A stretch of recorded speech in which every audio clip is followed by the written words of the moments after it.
Elle devait attendre ce moment bien que synonyme de chagrin. La semaine dernière, le corps de l'écrivain Jean Telet a enfin été rendu à sa famille et notamment à sa compagne, Miu Miu. L'actrice, qui partageait sa vie depuis près de 25 ans et qui l'a vu mourir dans ses bras, a enfin pu passer à l'étape suivante, la préparation des obsèques.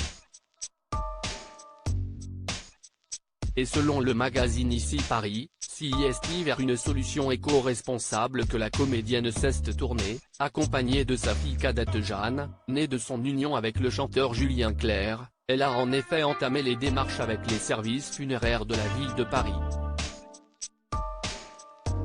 Ceux-ci sont réputés pour proposer des urnes biodégradables, ou encore des cercueils construits en bois de forêt durablement gérés.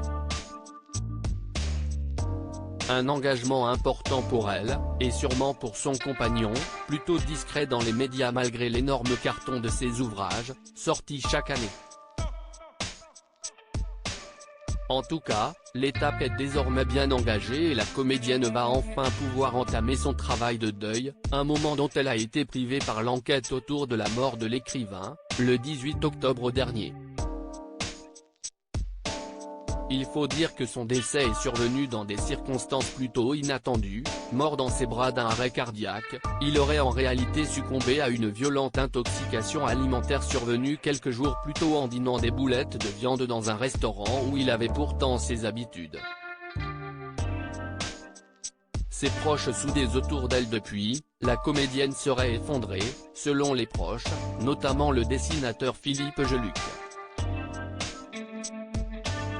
Ils se sont aimés follement, avait-il expliqué dans Paris Match. Il la faisait tellement rire, il nous faisait tellement rire. Mais pas seul, ses filles Jeanne et Angèle, nées en 1974, seraient à ses côtés à chaque moment, la soutenant lors des moments les plus difficiles. Il faut dire que ce n'est pas la première fois que Miu Miu perd un homme qui a partagé sa vie, son ex-compagnon Patrick Dewar, avec qui elle avait vécu une belle histoire au début des années 70, s'était suicidé en 1982. Angèle, leur fille, avait ensuite demandé à son beau-père de l'époque, Julien Clerc, de l'adopter officiellement à sa majorité. Et toutes les deux, avec leur moitié et enfants, entoureront encore leur mère lors d'une journée qui s'annonce difficile, les obsèques qui se dérouleront selon toute vraisemblance dans les prochains jours et où toutes les trois seront bien sûr réunies et soudées.